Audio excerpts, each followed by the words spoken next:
Prácticamente todas las personas que han ido a la escuela recuerdan algún tipo de prepotencia de un niño a otro. Ese acoso, tanto físico como psicológico, generalmente es tomado a la ligera por los adultos que lo consideran parte de la cultura escolar. Sin embargo, para el niño o el adolescente que lo sufre, este tipo de experiencias son un verdadero tormento. Pero la violencia en el ámbito escolar no termina ahí. Hay muchas otras formas de agresión, que van desde la de los alumnos hacia sus maestros, la de los maestros hacia los estudiantes, e incluso casos más graves como la violencia sexual o por razones de género dentro de la escuela. La Organización de la ONU para la Educación, la Ciencia y la Cultura acaba de lanzar una guía para prevenir las diversas formas de violencia en los establecimientos escolares. Alfredo Rojas, oficial de programas de la sede de la UNESCO en Santiago de Chile, señala que la publicación es muy clara y precisa sobre la manera en que los estudiantes, los profesores y la comunidad pueden involucrarse en actividades que reduzcan o eliminen diversos aspectos de la violencia escolar. Por ejemplo, una de las propuestas es abogar por un enfoque holístico que involucre a los estudiantes y personal de la escuela, padres de familia y comunidad, para llegar a un entendimiento común acerca del problema de la violencia. Examine la forma en que su escuela puede reducir los factores de riesgo, procurando un entorno físico bien iluminado, transmitiendo a los estudiantes aptitudes para resolver los conflictos de modo no violento.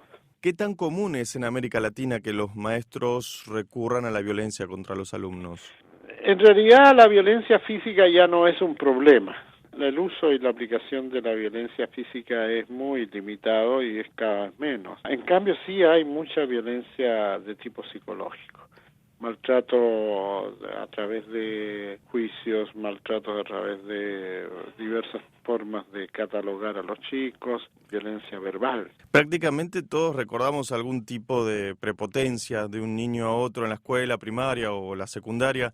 ¿Qué aconseja hacer la UNESCO con este tipo de acoso físico o psicológico? El acoso es bastante frecuente en nuestras escuelas. Tiene que conversarse sobre el acoso en las aulas. Los estudiantes y los profesores tienen que ponerse de acuerdo en qué es acoso, de qué manera se está acosando, ya sea física, verbalmente, excluyendo, etcétera. La UNESCO propone que se acuerden con los padres y los estudiantes diversos tipos de sanciones con aquello que se define como acoso. ¿Qué sucede con la agresión de los alumnos a los maestros? Por desgracia, es una situación creciente, ya sea física o violencia verbal hacia los docentes.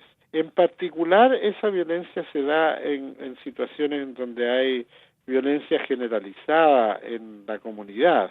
Justamente esto le quería preguntar, ¿cómo afecta, por ejemplo, al ámbito educativo la violencia externa al establecimiento, ya sean las bandas delictivas o conflictos armados? Llegan muy fuerte y con mucha frecuencia. La manifestación más extrema son las peleas entre pandillas, entre grupos de distintos estudiantes, el traer armas y agredirse con armas blancas. Y la otra manifestación que también es bien dramática es cómo las bandas o las pandillas buscan reclutar a niños o jóvenes y consideran que la escuela es parte de su territorio. ¿Qué dice la UNESCO en cuanto al manejo y la prevención de la violencia sexual o por razones de género? Lo primero que hay que hacer es clarificar que ser distinto desde el punto de vista de género no conduce ni es razón de llevar a un prejuicio y llevar a una situación de discriminación y mucho menos de bullying. Que también se vea con claridad el tema de proteger sobre todo a las chicas